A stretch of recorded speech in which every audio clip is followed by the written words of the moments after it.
Hey, everybody. It is a Saturday morning. So it's time for our Saturday morning date.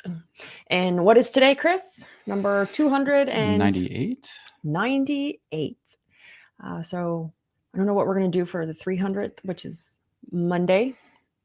But we're committed to coming to you every Saturday morning around 10-ish. We're 3 minutes late.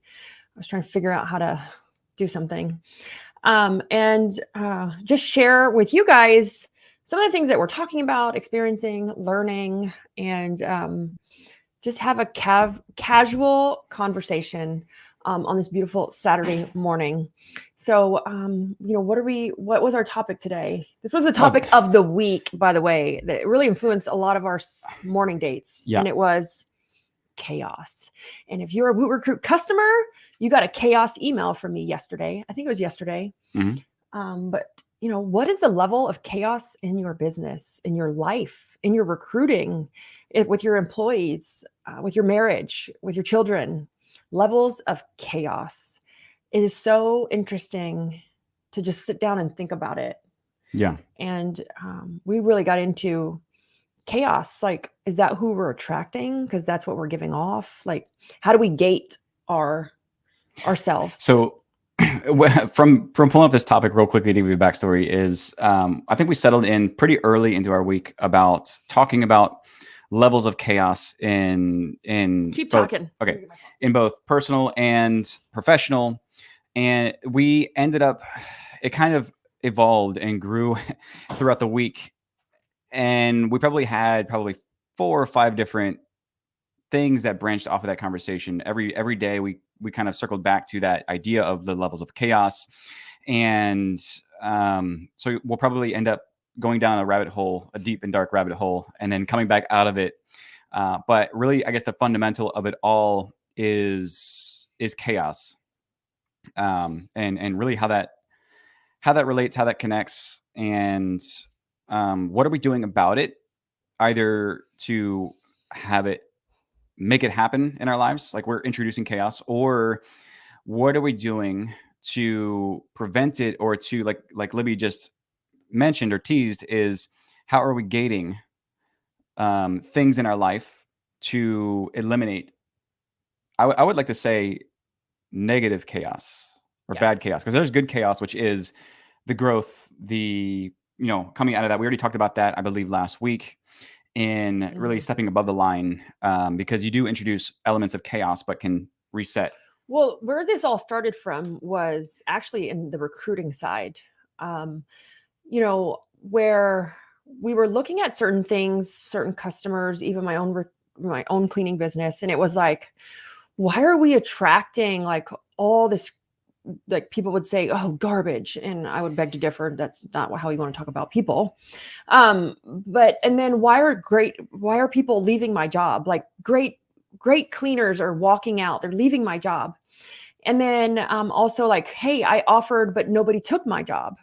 And so it made me sit down and think and like look at things. And I asked pointed questions, and I dove into my own company. Even in WooRecruit, we were having some chaos. And we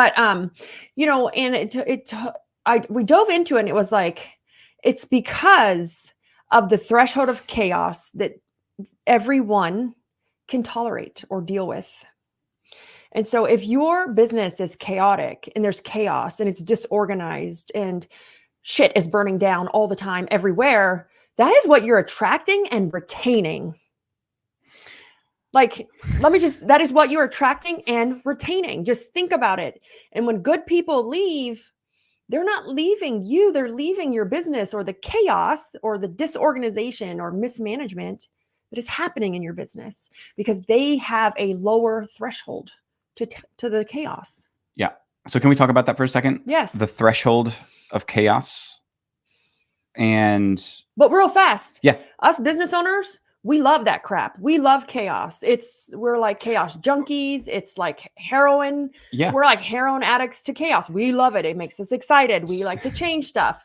We like to throw stuff on the wall and see if it sticks. And I said the first Saturday morning date morning talk is that I wanted to make a shirt, and I am going to make those shirts. Thrive in chaos, because that is how I live. That's how I work. That's how I operate. Because again, it's taking a major problem, breaking it down and putting it together better than the way it was before. But it's not good to introduce bad chaos or negative chaos to others. And so going back to what you talked about, thresholds of chaos. Let's talk about what that means when we're talking about two different parties, two different people. So I don't know if you want to dive into it, but let me go ahead and start. Yeah. When we're talking about the threshold of chaos, Libby's the one that actually said it. It is when you go from it's like water, it's like osmosis, it's like going from an area of high concentration to low concentration. It's going from an area from the person, high level of chaos in their life, to a lower level of chaos in somebody else's.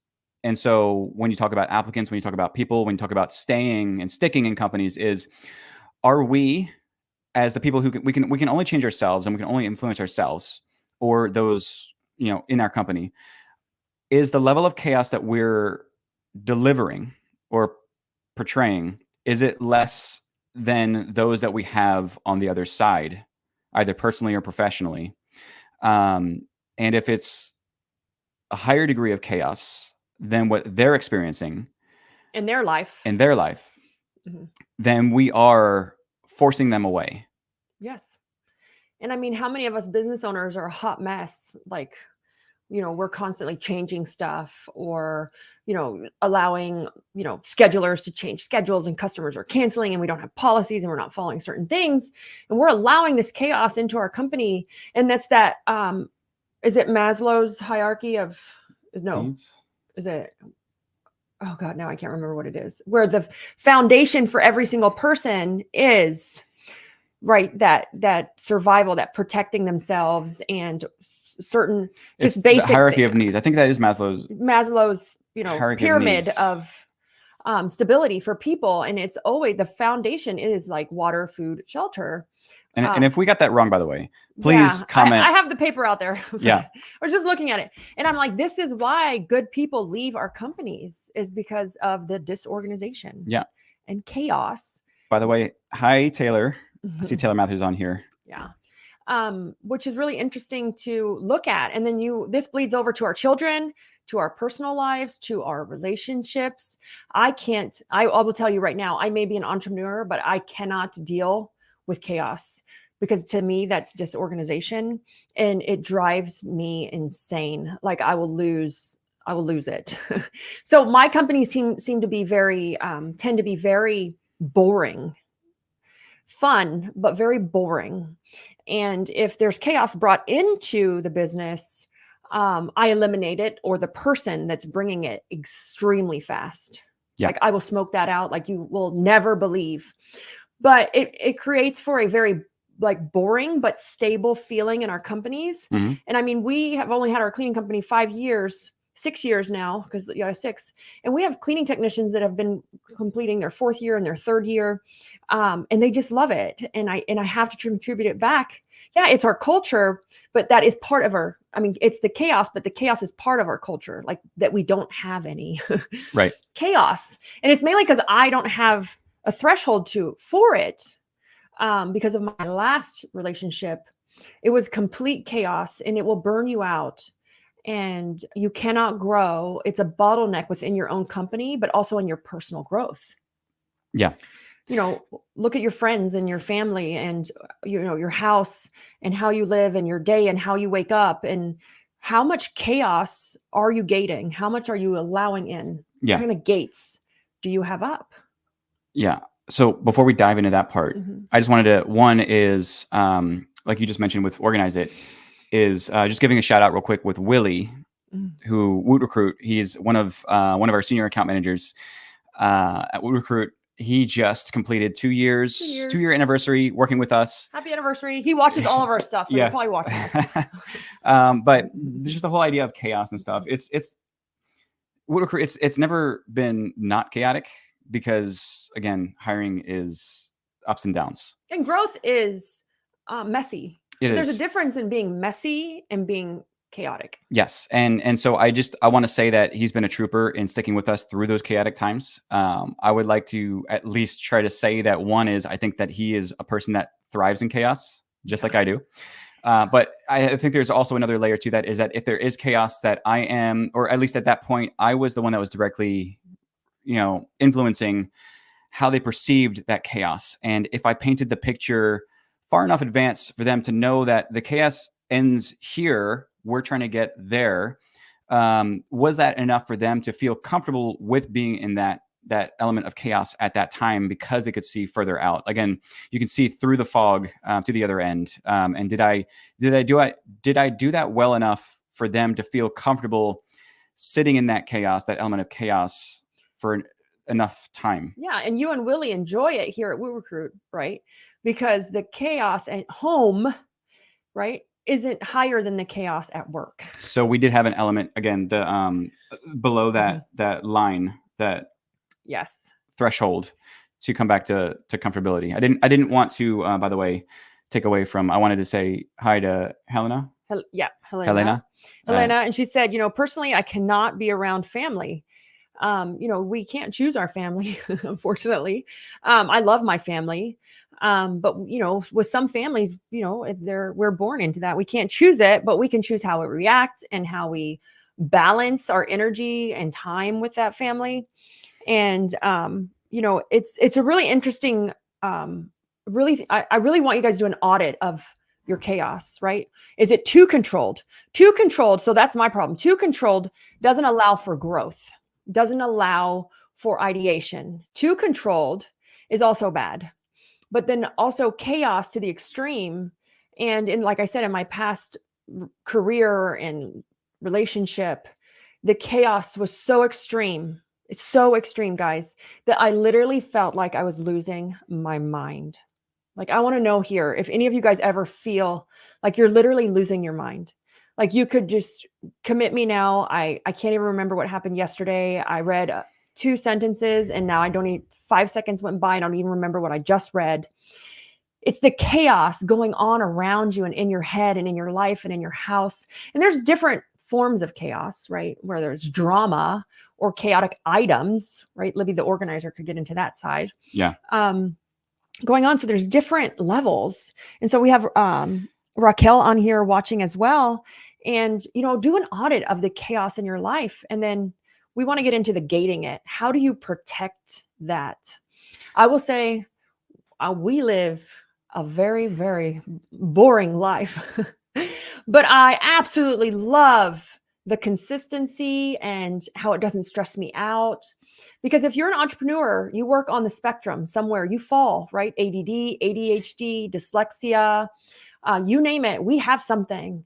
And you can't deal with chaos. You don't operate well in there. And once you learn to protect it or gate it to who comes in, is when you can really have focused work, focused time, and operate in your 1%. Yeah. Real quickly, just because I know that Taylor joined us early on. Hopefully she's still on here, but I know that we had conversations as well, me and Taylor, just talking about brainstorming, because she has multiple locations. Mm-hmm. But they're in different locations, so it's a different economy, different lifestyles, things like that. And so I know that she also has to work through different demographics, different levels of chaos that people find tolerable in those areas. Mm-hmm. And so one area might have a completely different persona, a completely different perspective than the other. A good example is city versus rural. Like, rural people don't typically thrive in that chaos very well, right? Versus if you were born or raised in a bigger city, you're okay with like the noise, the hustle and bustle, the craziness, the constant movement and noise. And maybe with those rural areas, I'm trying to put it here, is that you have, let's say, a standard of chaos in those areas. And so you'll probably work within these thresholds, but you have a metropolitan city, something like that, where there's a kind of a range of chaos that they live in, which is probably closer to here or even here.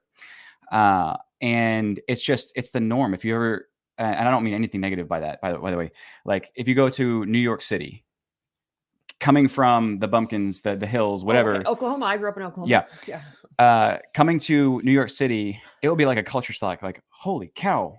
Yeah. People tend to be a little bit more chaotic around there, but they're totally cool with it. They're like, this is the norm. Yes. This is fine. And so one thing to think about with all of this talk about AIs and assessments and AIs and recruiting and letting AI do your recruiting. And I don't want to get into a recruiting spill, but there's one thing that AIs and fingerprints and assessments cannot tell you. And that is, they call it the personal, like they call it hygiene. And what that is it cannot tell you or predict if someone will stay with your company or how they'll work in your company based off hygiene. And that hygiene is financial issues, personal issues, kid issues, and emotional issues. And those are all of the issues that we always have when it comes to employees, to keep them, retain them, understand them. And so, so many people are like leaning into like, let me just give someone an assessment so I can see if they're a good fit.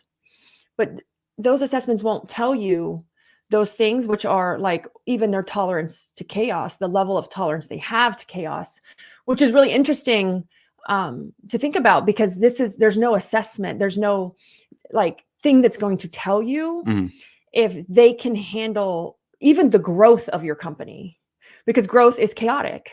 So if you're a fast growing company and you're losing people, it's probably because they don't have that tolerance to that much chaos in their life, in their personal life, and they don't know how to act with it in their professional life.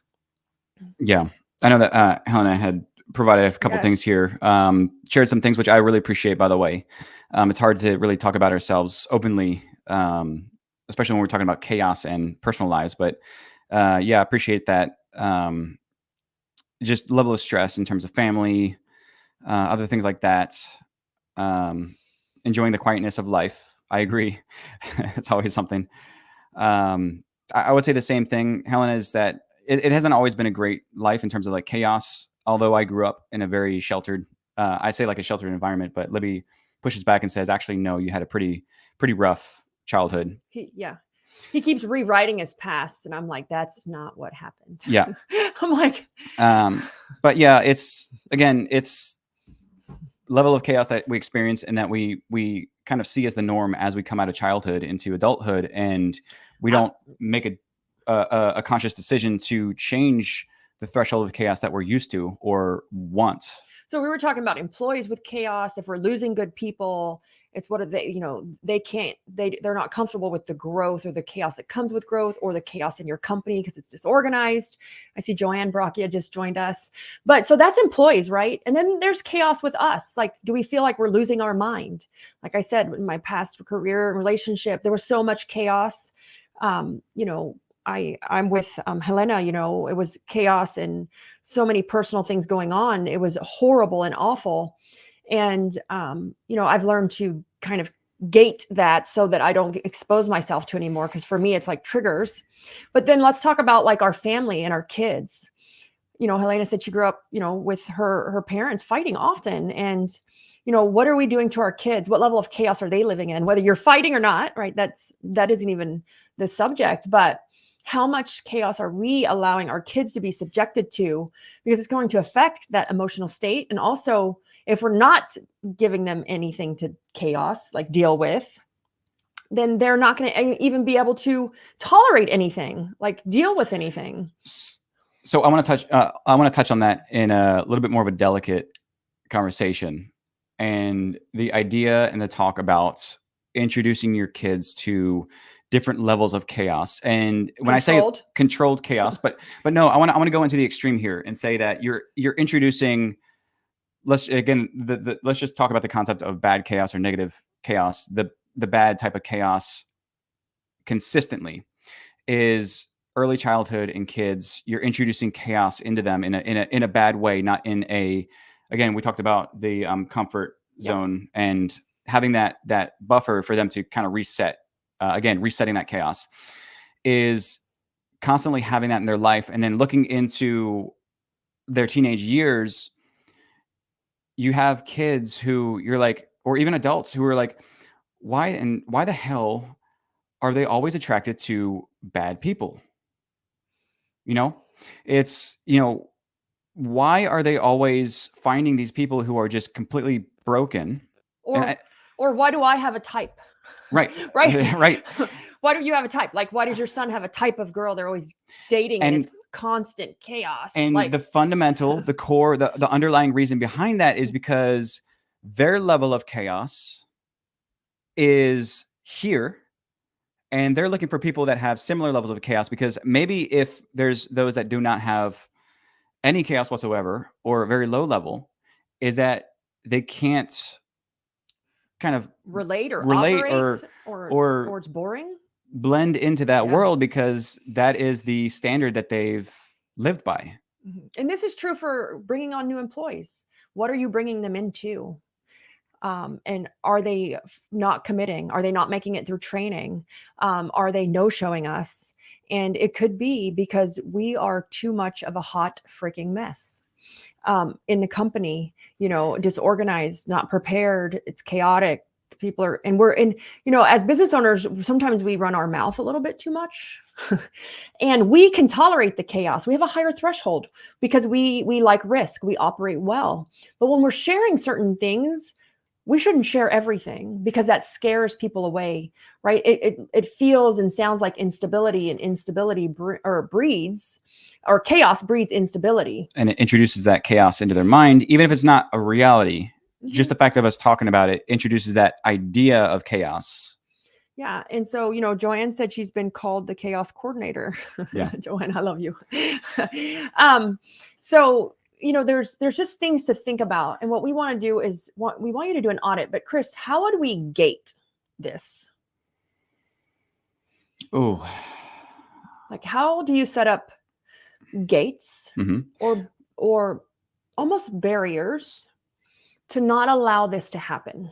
Yeah. So my head's going in a completely different direction, because I have this in my head for later about an example of gates and the traditional English castles and the way that they're built out, and what we're talking about when we're talking about multiple gates in our lives. But going to what you said in terms of how do we gate the people that we allow into our lives, whether they're employees, whether they're applicants, whether they're family, friends, customers, friends of your kids, customers. Yeah. Like, how many of us have taken horrible customers, and allowed them to create chaos in our business? I have to give it to Organize It, because my mom runs Organize It, and she will not take a customer. She will not. She's like, nope, we're good. And, that has become the most boring and consistent company you've ever seen in your life. She will not take a customer if they seem like a pain in her butt, or a pain in Gabby's butt. Gabby does her sales. She's like, no, it's not worth it. And she's 100% right. It's not worth it. By the way, I see a couple other people joined us. Oh, Julie Grove. Oh, I worked with her in Baltimore. Is that Dina Mendez? Yes, I can't read. But how we allow this in every aspect, right? Customers, employees, interviewer, applicants, our kids' friends, our family. And how do you gate this? How do you protect it? So Chris had said, think of like a castle. Yeah. By the way, Heather, I never know if I should call her Heather Day or Heather Nicholsey. I don't know. Nicholsey Day. I have a hyphenated last name too. It's a pain in my butt. Yeah. But go ahead, Chris. Yes. Gating and the castles. And there was something that I was going to talk about when it comes to marketing and what we're going through right now with repositioning with Wood Group. But let's talk about the idea of gating right now, as well as the different levels or the different stages of gating that we have going on in our lives, or what we could have as we kind of scale up and grow out when we're talking about companies. So, let's talk about the in history, there used to be castles that were built, and I guess mainly with in the medieval times and in England and things like that, you had these castles where you had the central part of it, which was really, it was where, let's just say, the royalty lived. It was the place where you had all of the luxuries, all of the, Are you saying I'm royalty? but you had kind of an element of that royalty in there. You had really, really solid barriers. You had these fancy gates. You had these big buildings. You had very high rise, the gates, the walls. And then from there, what you had is kind of the common areas, or you had another layer or another area in front of that. And what you would typically find is that, you'd have a much larger area. Maybe this is where they had the agriculture or other things. And the walls themselves were much smaller and much thinner in the way they were set up. And you had a lot more traffic coming in and out. And so just living with those two layers, not to get too complex, the way that I relate this to our lives, and especially as we grow as people, is that we start to, one is we have our inner circle. We have those that are directly in front of us, that are the direct extension of our lives. Mm-hmm. And so that I would envision as that very first level, that royalty. We are royalty to ourselves. And look at the walls that we're putting up, those gates that we have in place in the lives of those that are closest to us, and considering who we consider royalty among us is, are we being restrictive enough? Do we have those barriers in place to really, really filter down those that, again, I want to take back to Cameron Herold, The Second in Command, the book. And it's a great book, by the way. If you're a business owner, you should read it. They talked about the second in command, your COO. Again, I think of that as the other royalty in your business. The one that's your closest partner should be like a marriage. It should be somebody who you would be fully confident. He says in the book, you would be fully confident leaving your kids for the weekend with this person. Yes. It should be like a marriage, to where that person you have the closest relationship with and the fullest degree of confidence in. They need to match you, your culture, your chaos, everything to the fullest, as if they were a long-term partner. Yeah. In our closest circle. Heather asked what book. It is The Second in Command. It's actually right there. Cameron Herold. I'm a huge Cameron Herold fan. Very easy to read. If you're looking at hiring a second in command, which is like an ops manager, an integrator, a COO, a manager, read that book first. So go ahead, Chris. So that's really what I envision, what I think about when I'm talking about, again, castles and the walls that we have as boundaries to protect us from those that are closest, and also to know who we allow in and gate. Yes. So that being said, for business owners or families, same concept. I put up high walls around myself. I'm actually really an introvert. If you really knew me, you would know that I barely talk. I don't go anywhere. I'm an introvert. And so I have higher walls, but if I get to know you, like I'm open up, like I'm super nice. I'll engage. But that being said, I put up walls around myself to like work on myself and protect my mental health. Again, leaving a prior relationship that was horribly chaotic, but I put up those walls. But what I notice is, with Chris's comment, I've noticed this in our businesses, is as we hire a manager or a field manager, or our friends or our kids are protected, but then our kids' friends, that wall, as it goes down, people gets not as strong. It gets shorter and shorter. And that is how all of a sudden we turn around and there's all this chaos in our business. And how did it get here? Because as the extension of people go down the line, the wall gets weaker and shorter and weaker and shorter, because we did a good job building that wall around just us, to protect the chaos around us, to work on our mental health and exercise, but we didn't bring those people with us. And we didn't put the attention in to build up the walls that are in that next layer strong enough. Again, we talk about leaders leading leaders. Yes. Leaders, the real true testament to a leader is to create another leader. The hardest thing to do is be a leader and lead through people. Right? We're doing that now. I just promoted somebody, and her test, and it's not a test, but I told you this will be the test to see if you're a true leader. Can you lead the team through another leader that you're currently building? Right? And those are those walls of chaos that we have to watch and protect. Otherwise, it will create all kinds of chaos, because then it turns into, letting people in that aren't good fits, games of telephone, where stuff changes. And it's really interesting to see, how am I building? And these barriers are not a negative thing. They're to protect the company, the culture, your family's values, and to allow controlled chaos. Yes. Mhm. I want to take it just a second here. I know that there's been a bunch of comments. Yes. So we are royalty in our own lives. It is. We are. That was America First. Patriot Amber, I think. And then Helena said, always reading self-help books, listening to podcasts, and working on myself. That is great. And then, so what did it say? This is the first time I heard Chris. What? This is the first time I've ever heard Chris speak. Patrick. I know, right? He's super smart. I got to calm him down sometimes because he uses big words, Patrick. And, but he's very, very intelligent and very smart. He is an awesome, we make a great combination. I'm the entrepreneur. I can do the risk. It doesn't bother me. I can sleep at night. He's a great entrepreneur. He can build the company inside of the company. He's great problem solver. It's a great combination. I try to get him to talk more and do more. So Libby says that she's an introvert.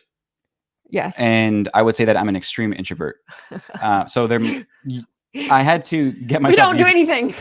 I had to get myself used to being out there and stepping out there. I tell the story about One Direction, and again, when they were of age, of course, being able to hang out with people like Niall and stuff, and underneath the stage and stuff, offering a drink and say, hey, would you like a drink? And I said, no, I don't drink. I'm like, why did you say that? Extreme introvert in me was like, shoot, I just missed that opportunity. But just hold it in your hand. You don't got to drink it. Connect. But what I say with that is, I love to educate. I love to teach. I love to help.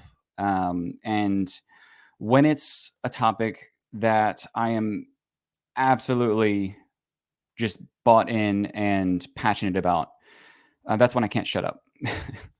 So I love to teach when it's something that I really, really care about.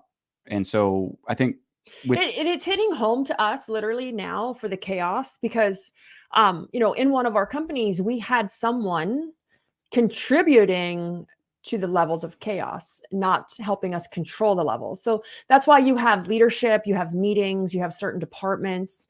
And we found that someone, that person is now no longer with us, that, someone was purposely leaking information down the line, right? Because as you go down, the levels, the strength of the wall is less, it's weaker, and the wall is shorter, that they were dripping out information to purposely create more chaos, because they didn't like how boring the company was. Again, we didn't identify the level of chaos that they lived at versus how we wanted. We didn't identify the level of chaos that they were living in, and they needed to create it to stay in the company. And we all have them. And it's amazing what happens when you get rid of the person, how it just changes.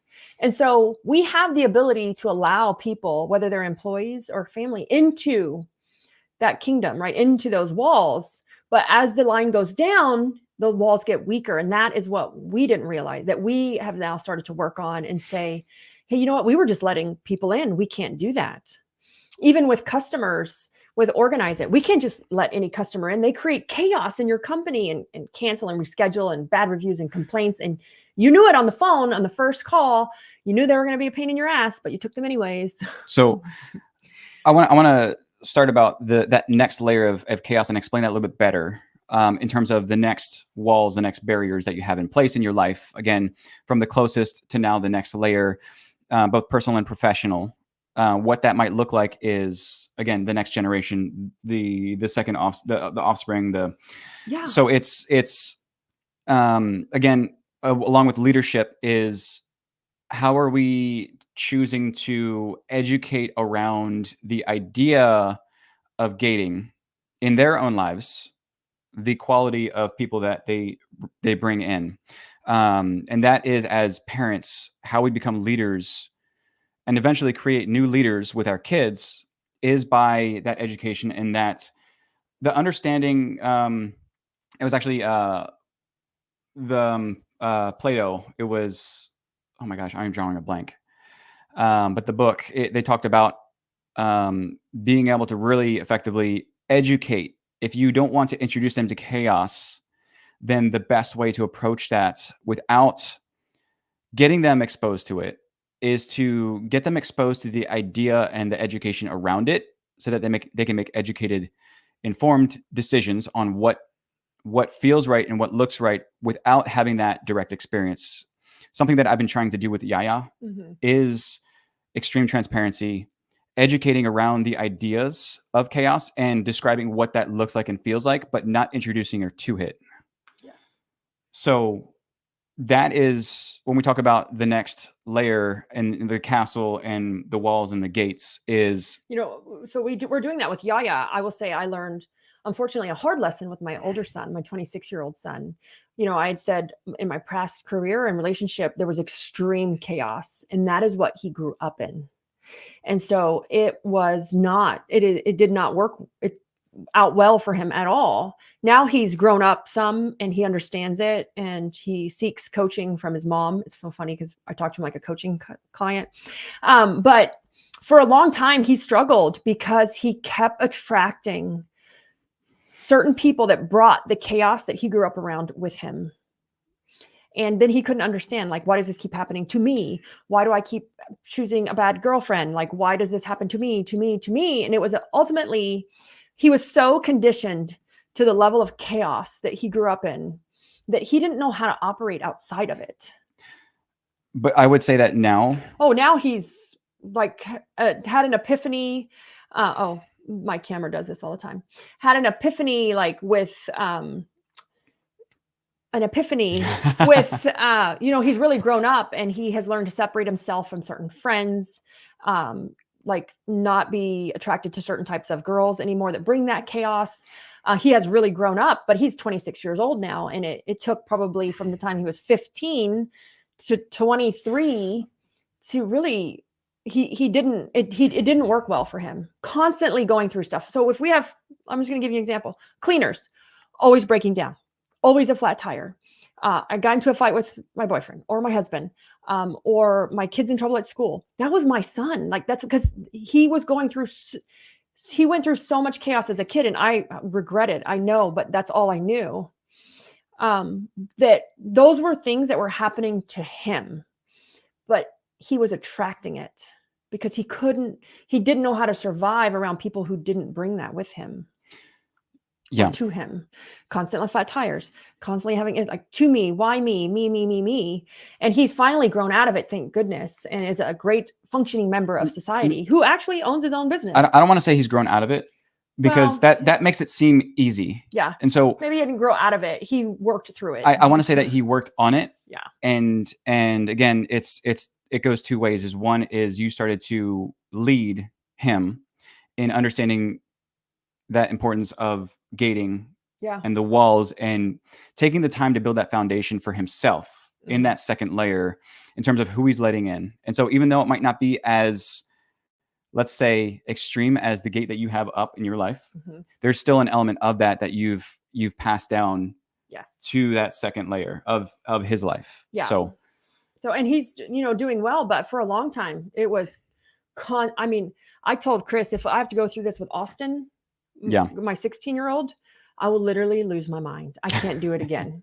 But unfortunately, that's the chaos that Billy grew up in. I mean, there's benefits, right? He can deal with a lot. He can handle a lot, but he was attracting that same level as a young adult. Yeah. And that is not healthy. But when sometimes we look at our employees, we wonder, why are they doing this? Why are they acting this way? Why is there always an issue? Well, that's why.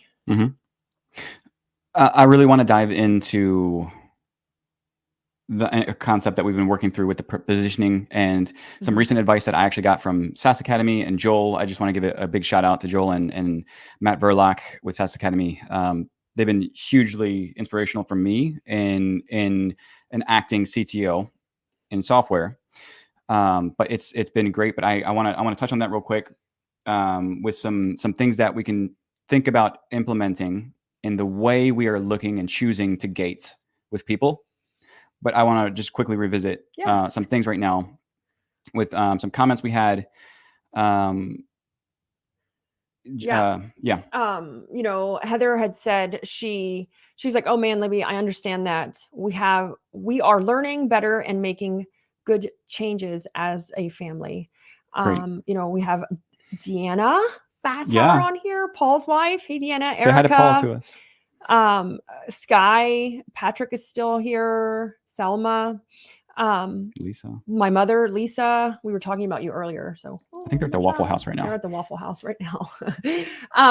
But what do you want to get into that before we wrap up? We've been on for a long time. Yeah, I don't know. I love to talk again when it's something that I'm passionate about. But the idea of gating, and again, coming, I guess, from the positioning and marketing and what we say is that in business, the ICP, the ideal customer profile, it's how are you positioning yourself in the market? I want to take this and apply it to personal. How are you positioning and applying yourself anywhere? Yourself in anywhere in your own personal market? You have what you are, like the ideal. You have a different thing here, and what he had is an input and an output. Joel had this example. I think he had shared it from somewhere else, but you have what is the ideal solution or the ideal. You have different products or different things. So the ideal solution, the ideal product, the ideal thing, as the input of choice. And the output is honestly what you should have from that is a profile or the persona built around who is that right person based on this thing or this, So if we talk about personal and how that applies is in gating, you have this ideal in our lives in that first foundation, in that royalty is talk about who is the ideal persona and who you would allow in to that gate and into your closest circle. What does that person look like? What do they feel like? How do they act? How do they live? And saying this is the type of person that is ideal for my inner circle, for my closest part of life. And then also going into that is you have to have the other side, which is who is this not right for?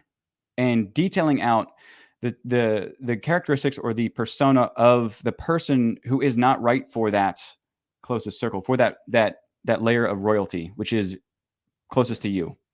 Yeah, I mean, along the way, and you're not going to say I've lost a lot of friends. It's just along the way, I've had to gate because, some people can be negative.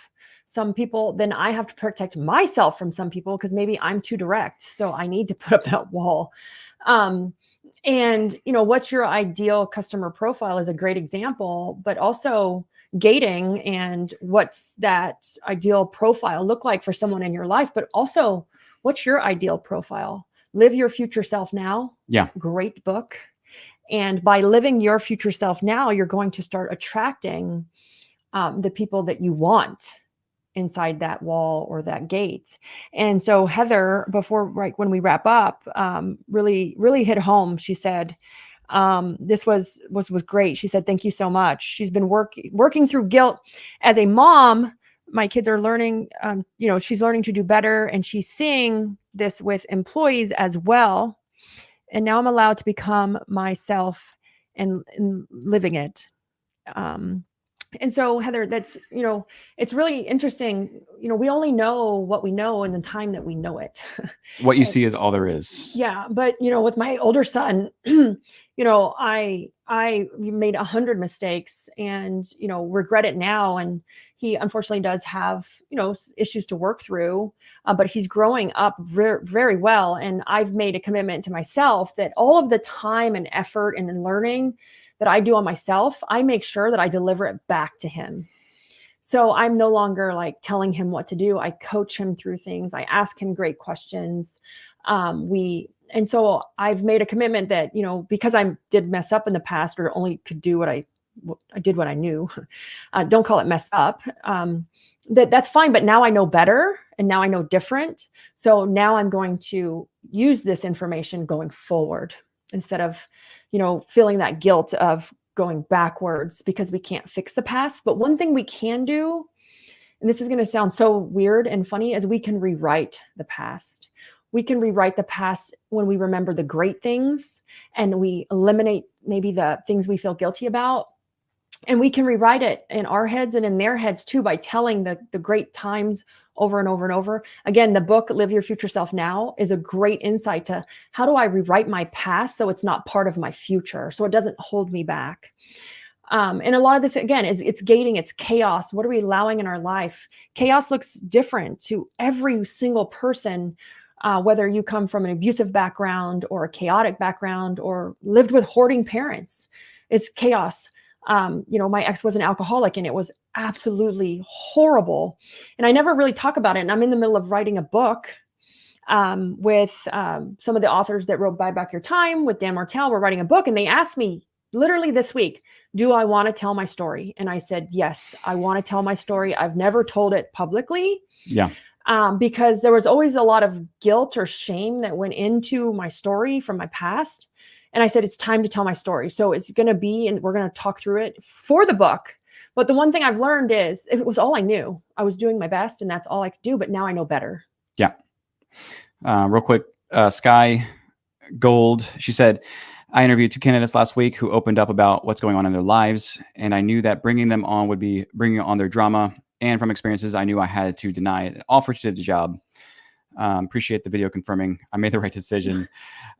Yes. Gating.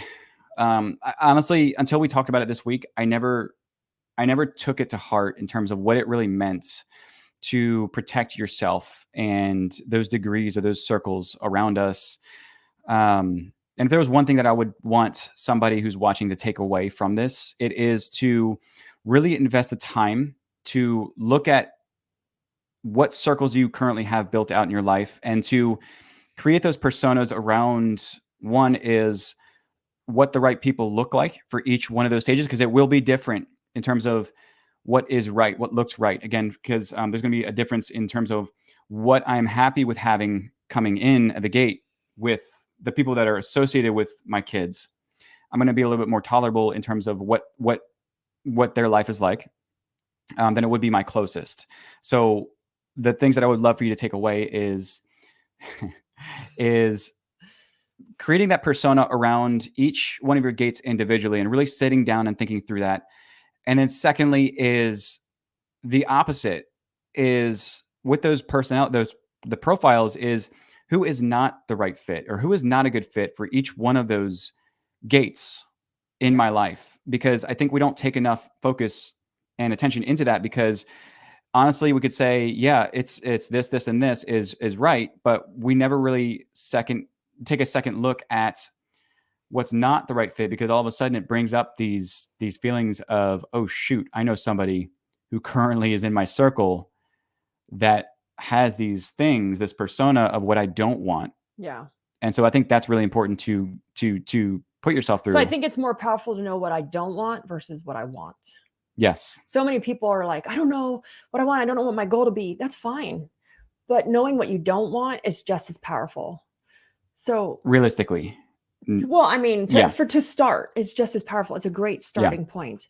And, lastly, I want to just leave you guys with one thing.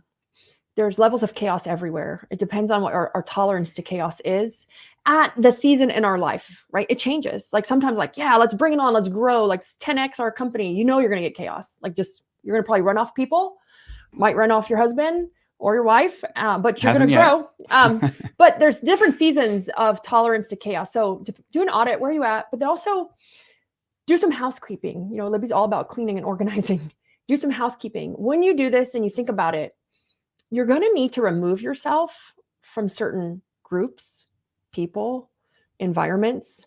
so that you can control it and so that you can operate at your top 1%, whatever that is, right? In business and life, you have to remove yourself. You will see people come in and out of your life or in and out of groups, and it's because it's not that they've outgrown it. It's just that it no longer fits inside that gate, and they're going on to the next thing. So do an audit, but then clean house. What does that look like? Who do I need to maybe keep a distance from, or what groups are no longer relevant to me because maybe they're a little bit negative? I just talked to somebody the other day. She goes, oh my God, I just realized this group of girlfriends I have, horrible, all negative. She's like, I don't know what I'm going to do. She goes, I don't even want to be friends with them no more, but they're nice. Like, they're my friends, but are they nice? She goes, they're all negative. So after you do the audit, then do an assessment to see like, where is there space to kind of start to clean house so I can make more room for myself and the right people in my life so that I can, reach that next level. And don't forget to audit yourself. Audit yourself, because you could be negative Nelly too. Because that persona you build, you got to apply that to yourself as well on what is the right fit and what is not the right fit for that royalty. Yes, audit yourself. Very important. Because sometimes Libby thinks this is amazing because I made it, and it's like the dumbest thing in the world. No, it's not. We're not as good as we think we are. I'll be the first one to admit that. So I hope you guys have a great Saturday morning. We're done. We're at an hour almost. It's been long but great. Again, comment, ask us questions if you want book references, what we mentioned. We look at the chat all week until we get to our next one, and let us know what other topics you'd like to learn and hear about. And we will hit Date Morning 300 on Monday. We're super excited. Have a great weekend, guys. Thanks. Bye. Bye.